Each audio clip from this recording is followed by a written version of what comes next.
Jesse Fisher is 35, living in New York City and working as a college admissions officer, but truth is, he's just going through the motions. He's newly single, stuck in a job he's not passionate about, and can't shake the feeling that his best years are behind him. For Jesse, those years were back in college, at a quiet, liberal arts school in Ohio, where life felt meaningful, surrounded by people who actually cared about books and ideas. Then, out of the blue, he gets a call from his old English professor, Peter Hoberg.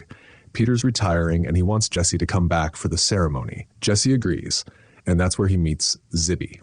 She's 19, a drama major, full of energy, and happens to be the daughter of Peter's close friends. After the retirement dinner, Jesse wanders into a campus party, and there she is again, Zibby. They end up making plans for coffee the next day. That afternoon turns into something more. They stroll through the campus, talking about everything from life to music to their favorite books. Along the way, Jesse also crosses paths with his old romantics professor, Judith Fairfield, a woman he's quietly admired for years.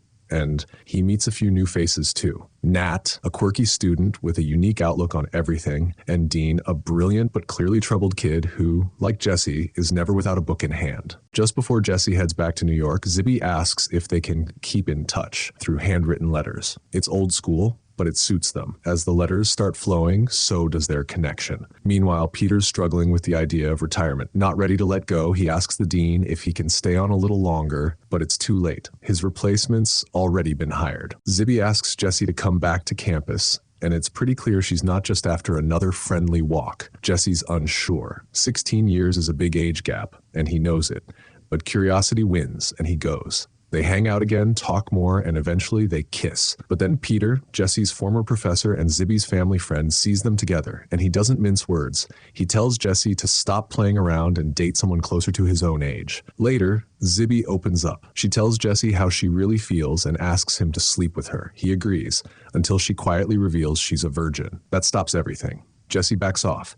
Zibby's crushed, angry. She tells him to leave. So Jesse, lost and embarrassed, ends up at a bar where he runs into Professor Fairfield again. They sleep together, but even she isn't looking for a connection. In the morning, she tells him to grow up and kicks him out. Meanwhile, Zibby goes to a party and kisses someone her own age. Jesse doesn't see her again. He says a quiet goodbye to Peter and heads back to New York. Back in New York, time passes, and eventually Jesse picks up a pen and writes to Zibby. He tells her he's sorry for the pain he caused, that he misses her, and that knowing her changed him, helped him grow. Life moves forward. Jesse meets Anna, a bookseller with a quiet charm and a shared passion for literature. This time, the connection feels grounded, real. One night, he gets a wake-up call. Dean, the brilliant but troubled student he met on campus, nearly overdoses.